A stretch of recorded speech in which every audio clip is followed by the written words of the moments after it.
considérable dans l'ouverture de l'esprit pour nous, intellectuels de l'Occident. L'expérience de cette découverte a des conséquences existentielles pour celui qui découvre cette unité, cette noblesse, cette valeur. On peut comparer l'étude,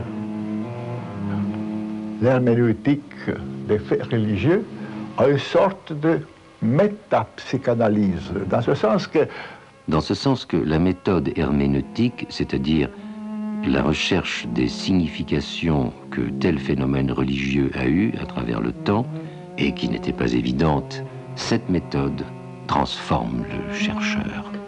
Après avoir compris à travers l'effort herméneutique un système de pensée qui d'abord, même pour l'historien de religion, est opaque, après avoir compris quelque chose de changé, quelque chose de plus profond, se révèle dans la psyché, dans l'esprit du chercheur. On se transforme, on s'anoblit au fur et à mesure de cette découverte. C'est pour ça que je considère la discipline d'histoire de religion une discipline majeure et très importante pour découvrir les autres. Je me disais en fait que l'homme, et même l'homme européen, n'est pas seulement celui de Kant, de Hegel ou de Nietzsche.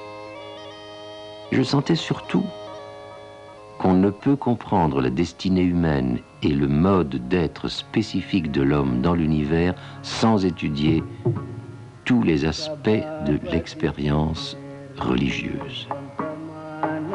Eh bien, je crois que je suis devenu historien de religion, surtout à la suite de mon expérience indienne. J'ai compris l'énorme importance du symbolisme, non seulement dans la vie religieuse, culturelle des hindous, mais dans leur vie totale, surtout au niveau rural, dans les villages. Et d'autre part, j'ai été fasciné par la richesse, non seulement littéraire, disons, fantastique, du folklore ou de la vie, de la littérature ou des croyances populaires, mais j'étais fasciné par la richesse et la profondeur de la pensée mythique. Non dans le grand mythe ou la grande mythologie indienne, mais dans les diverses mythologies locales, populaires, qui étaient l'expression des sociétés archaïques qui avaient précédé les Aryens, les Indo-Européens dans l'Inde.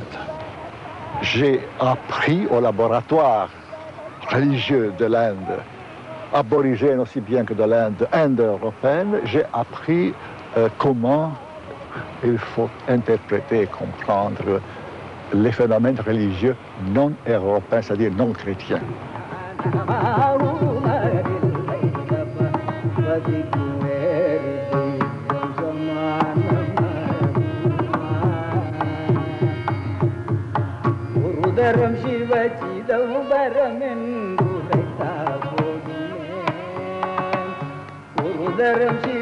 Mais en rentrant, après l'expérience de 3 ans, en rentrant des Indes, j'ai compris l'importance d'avoir,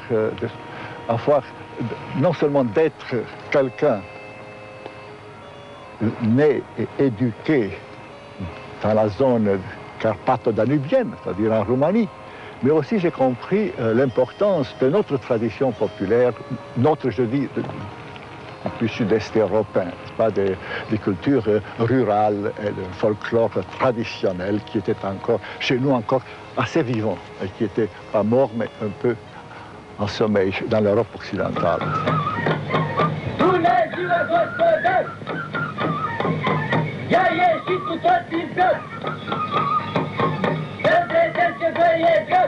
J'ai découvert que chez nous, autour des Carpates, les racines sont bien plus profondes que nous l'avions cru, plus profondes que le monde grec ou romain, ou même méditerranéen.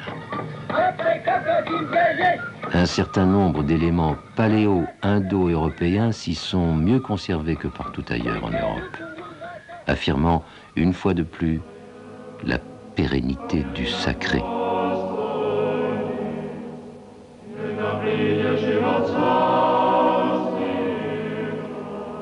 Le sacré, l'élément essentiel de la condition humaine.